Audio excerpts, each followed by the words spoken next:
Today's show is brought to you by our new presenting sponsor, Hard Rock Bet. The holidays are here and the sports schedule is packed tighter than Santa's gift bag. Week 15 football games, bowl games, NBA and college hoops, hockey, and a whole lot more. You know that new customers can sign up and bet $5 on any game, and if it wins, you'll win $150 in bonus bets on top of your winning? How do you beat that? That's holiday magic, baby. Not sure where to place your first bet? Hard Rock Bet just launched a brand new For You page, making it easy to find all your favorite teams, players, and leagues all in one place. Plus, the Hard Rock Bet Sportsbook app is the only legal sportsbook whenever you're in Florida. It's also live in Arizona, Ohio, New Jersey, Indiana, Tennessee, Virginia, Illinois, Colorado, and Michigan. More states coming near you. Plus, Hard Rock Bet offers new promos daily. Download the Hard Rock Bet app now and make your first deposit.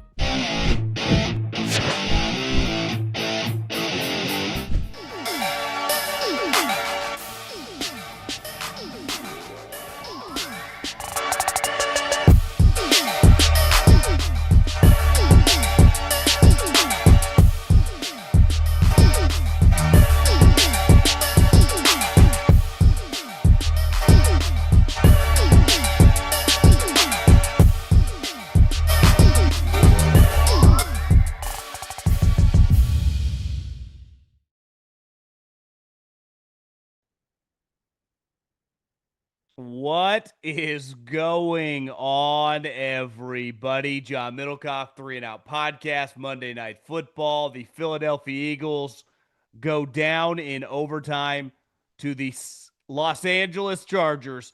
But before we talk any football, you know what I need you to do? Subscribe to this video, like this video, share this video with your friends. I appreciate all you guys that come on all of our lives, Monday night, Thursday night, Sunday night. We got college football games and NFL games coming on Saturdays over the month of December. So get ready because we are going nowhere. We're going to have a lot of shows coming up. And just make sure you subscribe because we're doing a lot of content and you don't want to miss a thing. But obviously here we're going to dive into what we just witnessed. And I'm not even quite sure where to start. Obviously with the Philadelphia Eagles, who are now the defending champs. Last night, the Chiefs unofficially got bounced from the playoffs. Tonight, you have the Philadelphia Eagles who lose again, right? I mean, they lose to the Cowboys. They lose to the Bears. Now they lose to the Chargers. Luckily for them, they get the Raiders this upcoming week, but that was a devastating loss. That was just a terrible first half. We'll dive into it all. Obviously, a gutty, gritty, classic Jim Harbaugh game. His offensive line is in tatters.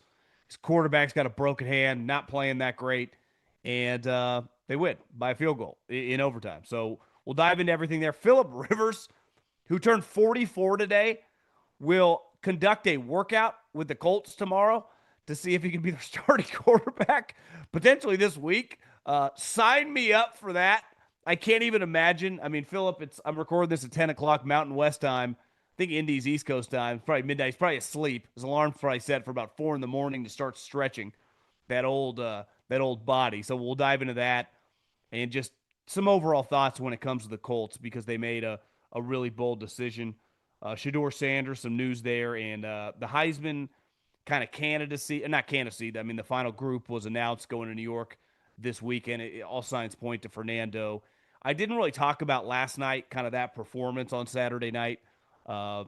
Many consider him to be the top quarterback prospect. More than likely, at this point in time, going to be the number 1 pick. So some of my thoughts from that game. But we got a lot going on football-wise. But before we dive in to the Philadelphia Eagles meltdown, I got to tell you about my friends, my partners, and the official ticketing app of this podcast, GameTime. Best in the business. You want to go to a game? Do you want to go to an NFL game? Are you an Eagles fan? And do you want to go see the Birds play? You might only have a couple more games left this season. Well, GameTime's got you covered. They have NFL tickets as low as $100. The price that you see on the ticket is the price you pay at checkout.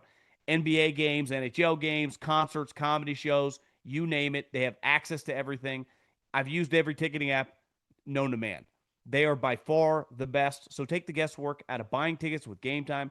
Download the GameTime app, create an account, and use the code JOHN for $20 off your first purchase. Terms apply again. Create and redeem the code JOHN for $20 off. Download the Game Time app today. Last minute, take as lowest price guaranteed.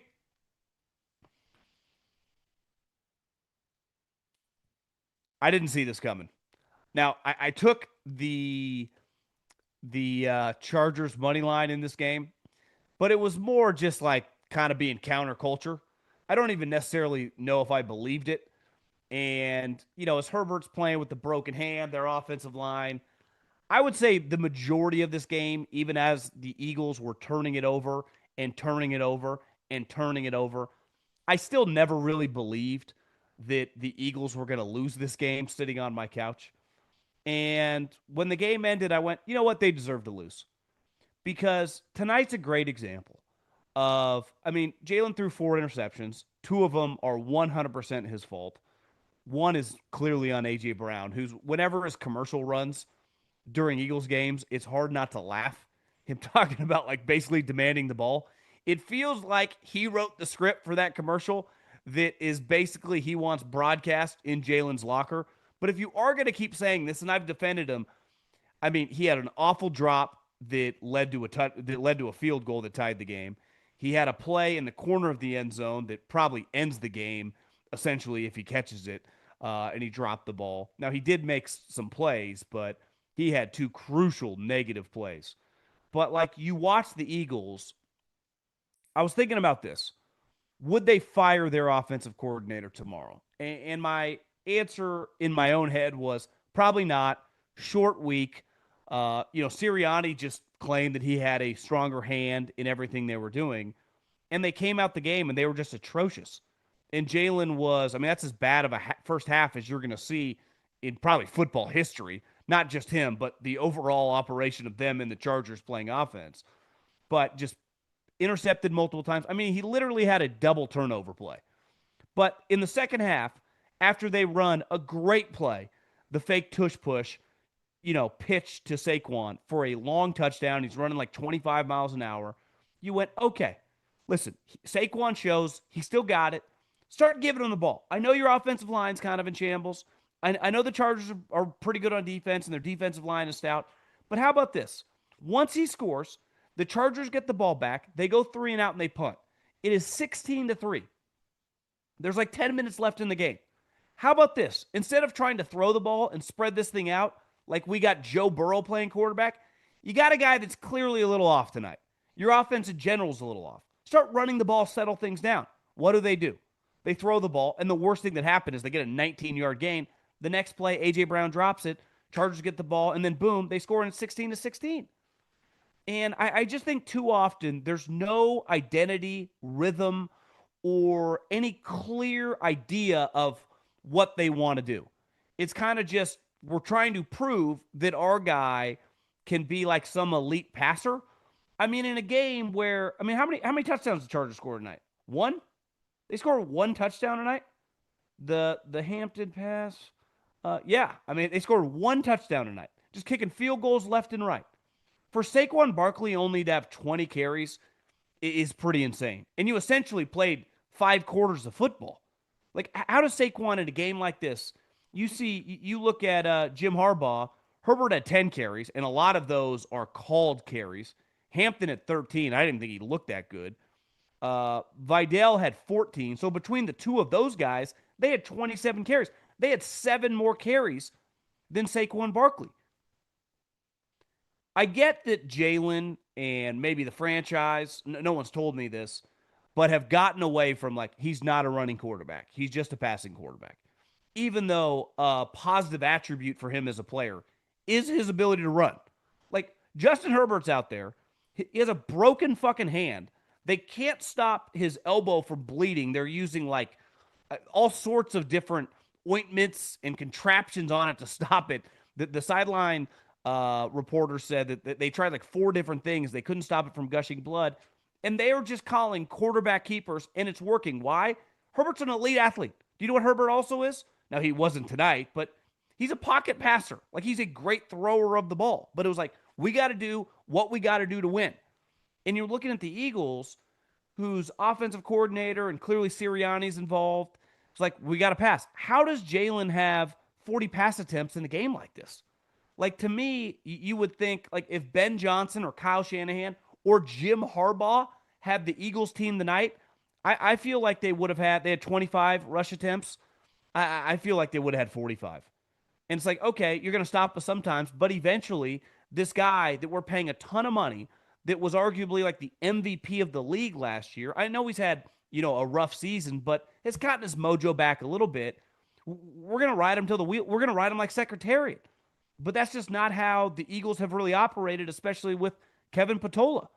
And remember a couple years ago, or was it last year, when they were kind of struggling and the offensive line went in and they talked to him? It's like, let's run the ball. And what happened? Saquon went for like 2,000 yards. Now, I understand the offensive line has injuries.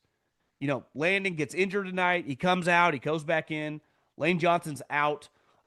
Clearly, their center play has dropped off a cliff from where it was last year. Their tush push. Hell, they didn't even run it tonight in a spot where Jason Kelsey at halftime was like a little surprised there. It was like 3rd and 2. Back in the day, we would have ran 2 tush pushes. We would have had a first down. But I just think when you don't have an identity, when you have a play caller who is under this much scrutiny, um, when you're trying to prove to the world that you're something you're not, like you have great wide receivers. Like AJ had a up and down night, but he is a very, very talented guy. Devontae Smith is clearly a big time talent, and Dallas Goedert's a very good tight end. So your passing weapons are top notch for NFL standards, right? But if your quarterback, especially in a game like tonight, he's been awful all season. I was thinking this today. How many teams that lead the league in 3-and-outs in the middle of December often have a winning record? It can't be very often. Typically, the teams with the worst offense in the league, or one of them, are the worst teams. Now, I know they technically don't have the worst offense. That's just a category but it's pretty bad. I mean, that means your punter's getting a lot of use. And it was on full display tonight. And every time Jalen dropped back, I don't know where you stood, but for me, I thought it wasn't going to be a positive play. Now, he made some really nice throws. The drive throw to Devontae over the middle of the field in overtime. Even Troy said, like, I'd like to see him kind of work the middle of the field a little bit more. He throws a nice deep ball. But in terms of when his rhythm and his timing's a little bit off, it looks awful. And tonight, for the majority of the game, it looked really bad. But part of coaching is strategy, is doing right by your players. And doing right by your players is calling plays that are going to be conducive to making them look good or making them productive. And to continue to call passes tonight felt a little frustrating. I thought, and then especially when for the first time it felt like all year, Saquon, how long was that run? It was 52 yards. It was like, oh, this feels a little, against a high end defense with a defensive coordinator that's going to interview for head coaching jobs. It's like, listen, maybe you don't have another 50-yard run this game, but maybe he's got like a 20-yard run in the bag, and they just avoid it. And the moment, here's their problem: a good offensive coordinator who is confident in his ability to call run plays and just overall in his running game will stick with it. They will be unfazed. They will not flinch on first down when you get stuffed for no yards or 1 yard. And that happened all the time tonight. They would call early down runs, and Saquon would get swallowed up. And then the next 2 plays would be passes. It's like, guys, why won't you just have a drive where you call 3 straight run plays? And I understand the Eagles are a very analytically driven organization. And I can't get behind when you have a player that great with a quarterback struggling that much to continue to just try to ride him until the wheels fall off. And ultimately, they lost the game doing what? Passing the ball. Now, it wasn't, I don't want to put it all on Jalen. It was more of a great play by the defensive back. But how can you be shocked when you lost the game when that was the 4th interception? I mean, you had 5 turnovers. And the other thing that if you're an Eagle fan, you're sitting here right now, you're 8-5. And let's just state this fact. Neither one of these teams are doing anything in the playoffs. To me, both of these 2 teams are a one and done operation come that second week of January. The Eagles got I would assume that they will take care of business with Washington and the Raiders. So they will end up with 11 wins, and the Cowboys can't catch them even if they run the table. So I'm going to give them the benefit of the doubt on that. That the Eagles end up winning the NFC East, which to me, I mean, still feels a little bold because the Eagles are liable to drop a game, but when you watch Washington play, I mean, they're in complete shambles now. I mean, JJ McCarthy just lit them up like a Christmas tree. I mean, the Raiders quit 2 months ago. The Buffalo game, that's an L. I mean, if your offense doesn't play well in that game, there's no way you can beat a team that can score like the Buffalo Bills. But I just think I get back to if I'm a defensive player for the Philadelphia Eagles, and that was the good tonight. I mean, they were awesome. The linebacker play tonight. I mean, Nakobe Dean hit Omarion Hampton so hard in the hole and went right through him and caused that fumble on uh, on Justin Herbert. I only imagine Kirby Smart in his office, just going 6 to midnight with a massive smile. He might play that in the Georgia practice facility just on loop. That was Nolan Smith flying around, Jalen Phillips flying around, Jordan Davis making plays, Cooper DeJean, locked up Lad McConkey, like he was Deion Sanders. He was awesome. They had 7 sacks. It felt like they had 20 sacks. They hit Herbert over and over and over again. Herbert's lucky Jalen Carter didn't play in this game, or he literally might have died tonight on the field. I mean, he was getting crushed.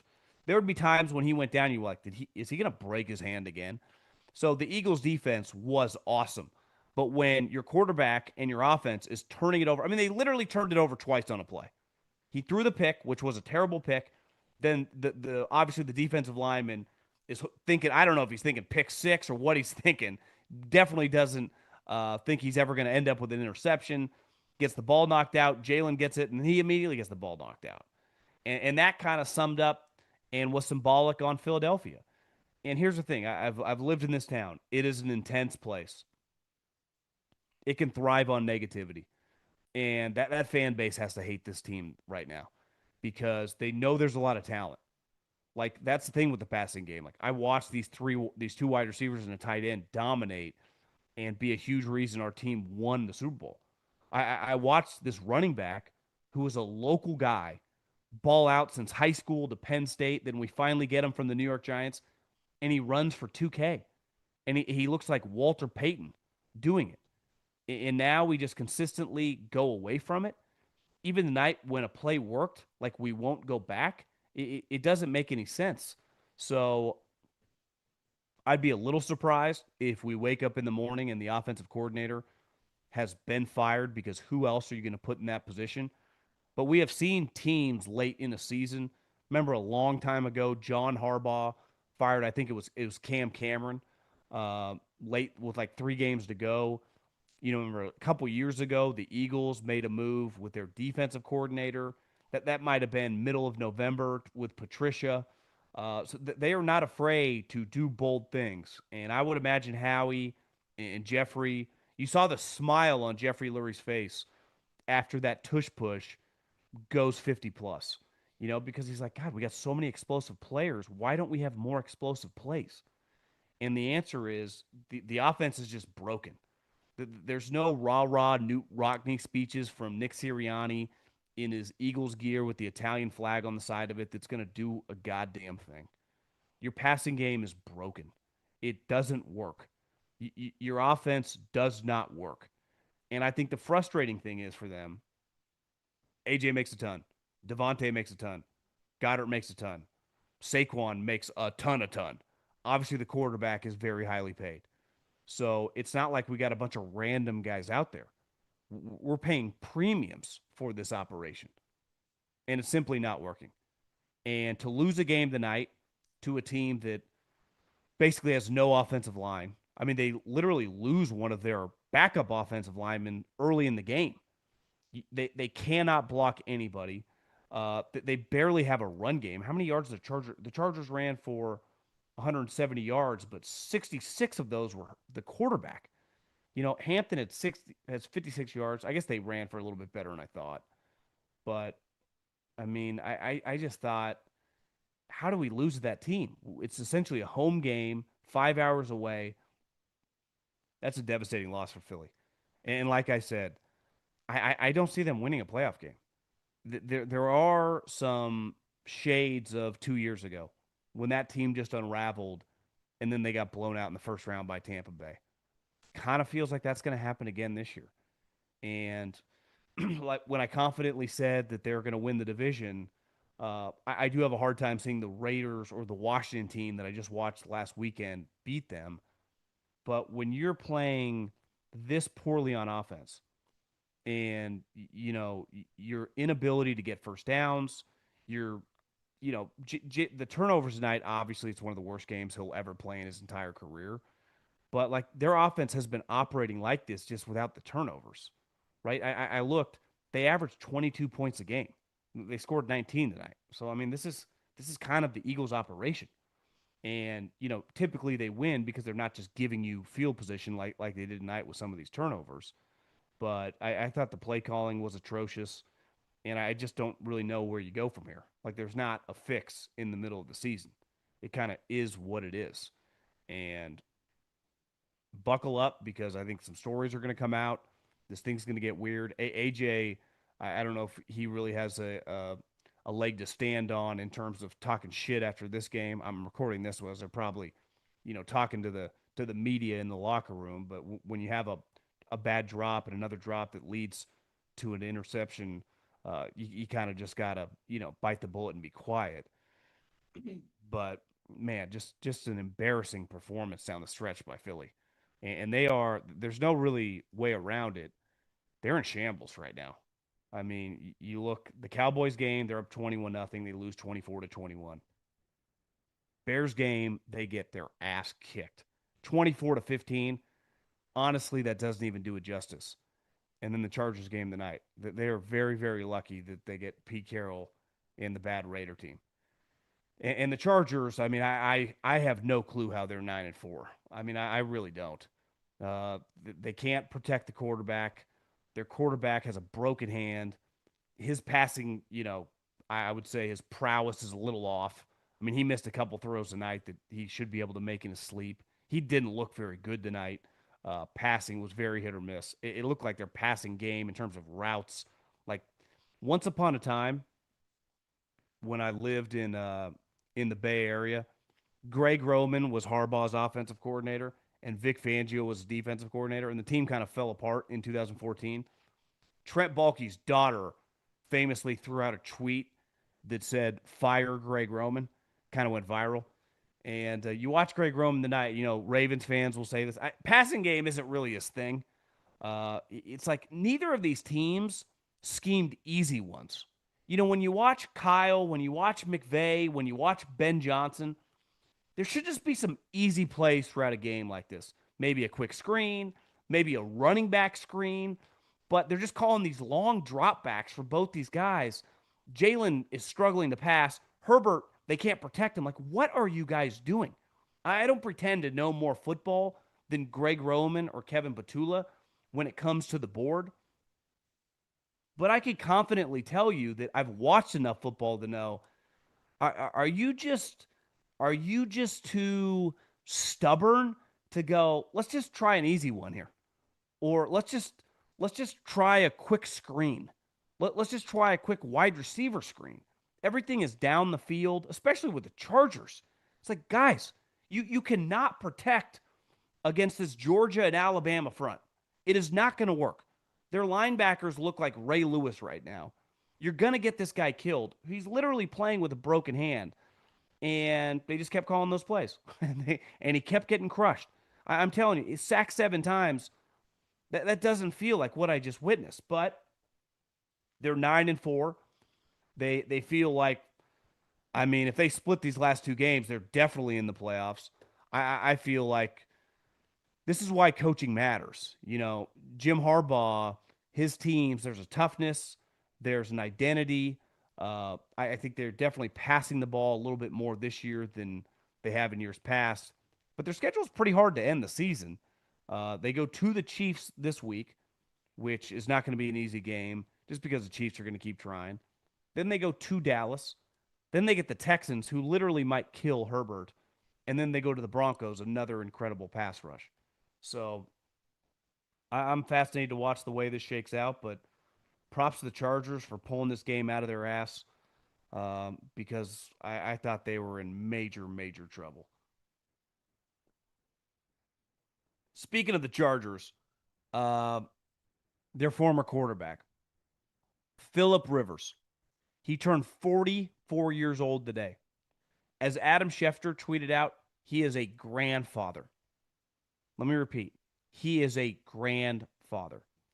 So Phillip Rivers will conduct a workout tomorrow with the Indianapolis Colts. And on a lighter note, that's just pretty cool. Like that just makes me smile. Like that story is one that's just kind of fun. There is no way on God's green earth that Tom Brady, that Peyton Manning, and Drew Brees, I'll just use those three guys for examples, aren't a little jealous. If you don't think like Drew Brees, definitely Tom, would just like their phone to ring, even if they would say no, to be like, hey, man, any way you could make it to Indy on Tuesday morning? Uh, we got some quarterback issues. Our backups are both injured. Our starter has a broken leg and a torn Achilles. We got problems. We're 8-5, so it's not like we're 2-10 here. Would you work out? Would Tom say no? Would Tom say no? I think he might say yes. He might turn them down if they offered him the gig, but I think he would fly there just to get the sweat in. I think it's a pretty cool moment. Obviously, Phillip has played there, so he knows Chris Ballard. I think it was 2 years ago. John Lynch said that when Purdy messed up his arm, if they had made the Super Bowl, they were already planning on calling Phillip Rivers. Uh, so that's fun.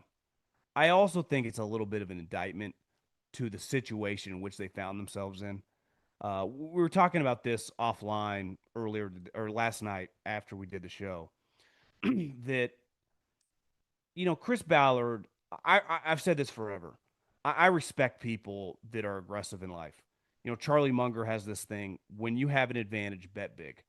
So anyone who puts all their chips in the table when they have an advantage or they think they have an advantage, whether it's in business, in poker, running a football team, I'll tip my hat to you.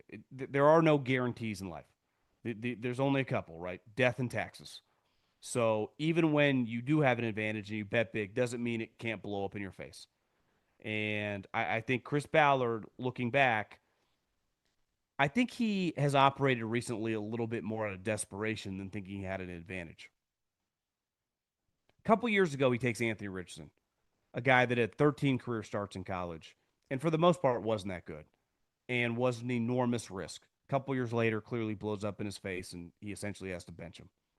But then the guy that saves his what looked like career at the time, Chris Ballard's, is a player that for years most people agreed, like NFL analysts, NFL players, NFL coaches, fans, is not a very good player in Daniel Jones. And then he has a stretch of like 5 or 6 games where he just looks pretty capable. And the team's winning. The running back is going nuts. And Chris Ballard goes, we got something here.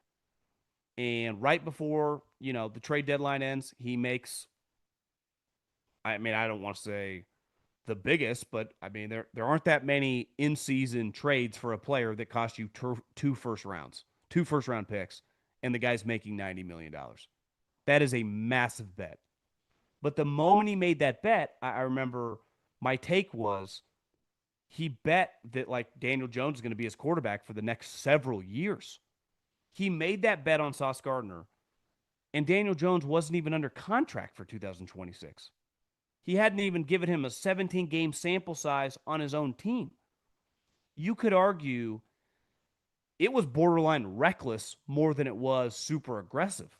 Like, you don't really know what you have in Daniel Jones. Like, let's see this thing play out. Let's see as you play better teams. Let's see as you come down the stretch. Let's see as you go outside. Let's see how he looks in the playoffs. And obviously, the worst case scenario happens. He breaks his leg. And clearly, I don't even know how anyone would argue this. The the mechanisms in which your legs work, the pressure it puts on the other leg, that a couple weeks later he tears his Achilles.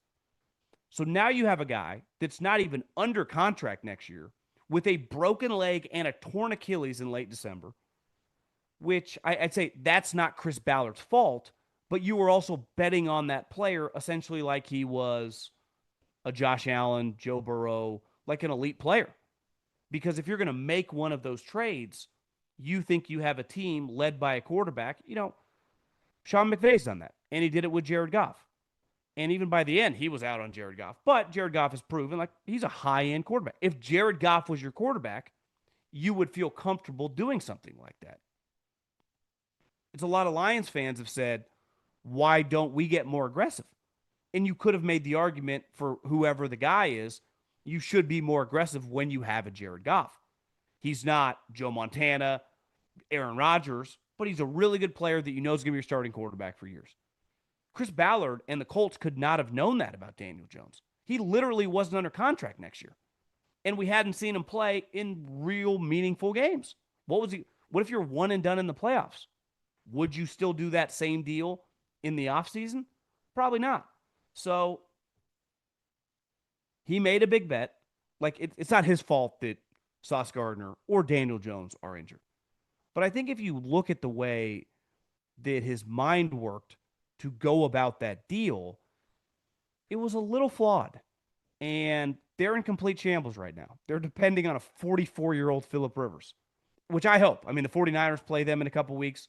Sign me up to watch Phillip Rivers play the 49ers. Sign me up to watch Phillip Rivers play some of these games. I'm in. I'm in. I wish if you told me whatever time it was Tuesday morning that the Phillip Rivers workout was live, I would 100% tune in. It would get NFL Network, ESPN. It would do good ratings. We'd watch. I used to be the guy, my first year in the NFL, guys like Phillip Rivers, I would go pick him up at the hotel. And then I'd bring him over to, usually get some sort of physical, meet with the trainers, give him whatever he needed, water, some breakfast or whatever, and kind of take him out to the workout before the coaches and Howie Roseman came out to the indoor bubble to then watch the guy work out. That's what's going to happen tomorrow.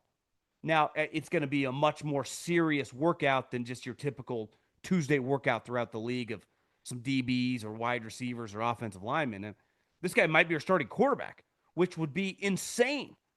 He's been coaching high school football.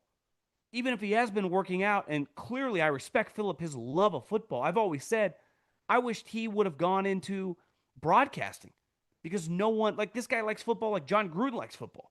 It's like all he thinks about and talks about. It's like his life. It's like his blood.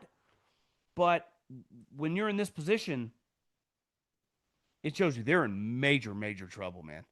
Major trouble. And if you had to bet on a horse right now, Houston or Indy, I don't think you could find a soul in America that would bet on this Indy situation. So you make some bets. Like I said, you can make big bets when you have good information and it fail. But when you make bets a little out of desperation, and let's be real, I know their record was good, but Daniel Jones was still your quarterback. Everyone was like, oh, I love this deal for the Colts. I remember my reaction was like, this seems crazy. This seems a little reckless. Chris Ballard feels like the guy who was just always saving money, always saving money, always saving money. He's like, I'm going to buy, like one day I'm going to buy a big home. And then you're like, Chris, where'd all your money go? He's like, bought a Lamborghini. Like, what? You did what? And it's just like out of left field. And that's what his personnel decisions kind of feel like. And whether it's the daughter influencing him, because she even was quoted, like, go for it. Like, were you really going for it with Daniel Jones and Sauce Gardner? Like, that's not exactly like Steve Young and Deion Sanders. I just think it looks awful now in hindsight. There's no really arguing that. Couple other things. I almost said Dion. Shedeur has been named the starter for the rest of the year. Obviously, I mean, he's made like 2 or 3 passes this year in his couple games that Dylan Gabriel couldn't even dream of. I actually think this is really bad for the Browns front office and coaching staff. Like, I actually think this announcement, which of course they were going to announce this. What were they going to do? Go back to Dylan Gabriel? They're going to be in position because they're awful and they might lose out to take Fernando Mendoza or take Dante Moore, take a quarterback really high. In what world, if I was Jimmy Haslam, could I trust your guys' evaluations? Because I just saw you guys take a guy in the third round, which isn't nothing for a quarterback. And I think we'd all agree, again, nice kid, not an NFL player. I mean, I bet if you just asked most GMs, especially on the good teams, if they were talking about him like an undrafted free agent. You took him in the third round. And immediately, your fifth round quarterback, like 2 games in, looks like Tom Brady compared to him. That's like malpractice. That just can't happen. And listen, you make mistakes in the draft. Everyone does. Ron Wolf, Bill Polian, like Hall of Fame GMs, whiff. Okay. But the Dylan Gabriel thing at the time was like universally agreed upon. This is insane. Even if Shedeur didn't even exist. Let's say he didn't even exist as a human being. You just took Dylan Gabriel in the third round. That's like a fireable offense in itself. Like what? You know the amount of Oregon fans that I know? I remember texting last year because you watch me like, God, Dylan's kind of slinging around. All of them be like, he's an awesome college player, good in this offense, not an NFL guy. Random fans knew that. So I have these 2 Ivy League guys running my operation. Clearly, the head coach doesn't like Shedeur. I mean, we don't even need to debate that at the moment. But how can I trust you? Because I've seen you with the quarterbacks. I don't totally like Deshaun's just terrible. I think Bill Walsh could have coached him and it wouldn't have gone well. But it couldn't have gone much worse when you were coaching him. The one thing I think we have to admit is Kevin Stefanski's not very adaptable when it comes to quarterbacks. Right? He kind of is looking for one thing, and clearly what he's looking for, if you give him like Matt Ryan in his prime, yeah, it'd probably work. But that doesn't really exist. Like sometimes you got to adapt your offense and your talents to what you're dealing with. And the Dylan Gabriel thing is a clear indictment of your evaluation skills, which are clearly atrocious. Okay, last but not least, the Heisman finalists have been announced. I have no clue how the Ohio State quarterback's going. I know the Heisman, like the MVP, has kind of turned into a quarterback award, but I think we'd all agree that Julian Sayin is probably not a top 5 player on his own team. I mean, from an NFL prospect standpoint, he's not even a top 10 player. But I get it, quarterback, one of the best teams. But that seems crazy to me. The other 3 guys are very deserving. You know, Jerimyah Love has a chance to be a star in the NFL. He's been a star in college. He's a badass, and he's a legit Heisman candidate. And to me, if they had won a couple of those early games, I think you could easily give it to him. What Diego Pavia did for Vanderbilt is one of the most incredible resurrections you'll ever see. It's kind of reminds me of Andrew Luck at Stanford. Took over a dog shit academic football program. I mean, they were dead in the water. And by the time he's leaving, they're 10-2. And I mean, on the precipice and right there to make the playoffs. It truly is these last couple of years. If you gave him the Heisman, no one would argue. And if Fernando Mendoza and the Indiana Hoosiers didn't exist, I think he would win it. But when you watch that game on Saturday night with Fernando Mendoza, I actually think you learn more about a guy in a spot where that first play. I was thinking about this because I saw him get an interview today on Pat McAfee. The first play of the game, he said, I've never been hit that hard. And he got his wind knocked out of him. He said he couldn't breathe. And I think most people, he's lying on the ground. You kind of thought, you know, Colt McCoy, Brock Purdy. You lose the quarterback, the game is just irrelevant. You know, Indiana would have no chance to beat Ohio State. Comes back in a couple plays later after his brother comes in. I even thought in the first half, I know his stats weren't that great. I'm like, he's showing some pretty good moxie and toughness here.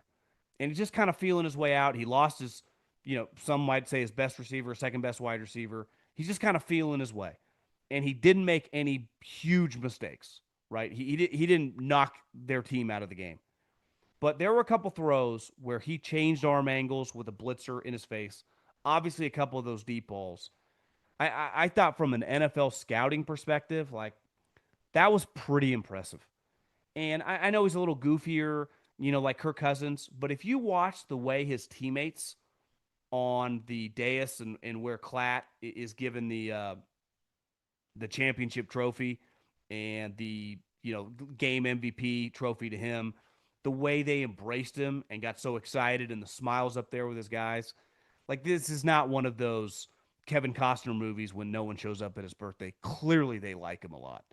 And, a lot of times in sports, you're going to like your best player, but it felt pretty genuine to me. And, what he did for them this year to beat Oregon, to beat Ohio State, I would say those two games alone from an NFL perspective, like that's if the season ended today and he didn't play again, you would kind of seen enough. Like he would have done enough to me to be a top five-ish player. And, let's face it, if you're a top five-ish player quarterback, you're going to go number one overall. And his athleticism, his arm strength, clearly he's a bright guy. He's an optimistic guy. Anyone that saw the story about his mom, that's pretty powerful. I mean, I can't imagine going through that at that age.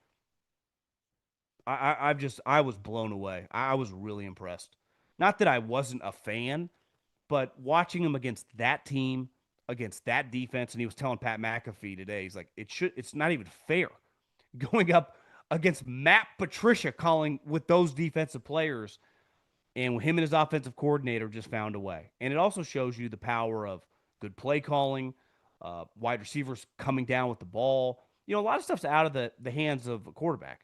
Jalen threw some bad picks tonight, but he also threw a ball that hit A.J. Brown in the hands. But A.J. knew that he was about to get hit, and he just let it go. Well, A.J., this isn't, he's not allowed to hit you like Ronnie Lott. This isn't 1996. But AJ's like, I'm not getting hit in the ribs, not for this guy. And that's a whole nother conversation we can get in kind of later. But I think Fernando Mendoza, he's going to win the Heisman. He's going to be the most important football player in the history of Indiana football, obviously. I mean, led them to the number one overall seed, winning the Heisman. What happened, or not Herb Street, but Aikman mentioned tonight, like what Signetti and happened at that program over the last 2 years is nothing short of incredible. It really is. And let's face it, they got Mendoza in the transfer portal because obviously his brother's on the team. So they had an in, and which I'm sure happens a lot in transfer portals, right? You have an in with a guy's high school teammate. You have an in with a guy's, uh, you know, high school coach. You have an in because you know the guy's dad. Like there's obviously sometimes transfer portals. If you're just offering a lot of money, you can get guys blind, but the relationships and connections still matter. But looking back, if people no way his value on the open market, I mean, Carson Beck got like $4 million. People were beating down the drums for some of these guys the last couple of years, and that was just not the case with this guy. And you got to give Signetti a lot of credit for isolating him. You got to give this, Fernando a lot of credit for getting up to speed with these wide receivers. And he went from a guy that, interesting prospect guy to watch to more than likely going to win the Heisman Trophy, going to potentially be the number one overall pick. And if I was him and Cleveland wanted to draft me, I would refuse to go. If I was him and some of these teams that are awful wanted to draft me, I would refuse to go. I just wouldn't go. Like if listen, I like John Spytek a lot, but if like Pete Carroll's still there, like I'm not going there. I'm not doing that. And that's a whole conversation we can get into a little later. But I mean, you look at some of these teams are going to need a quarterback high. I'm out, dog.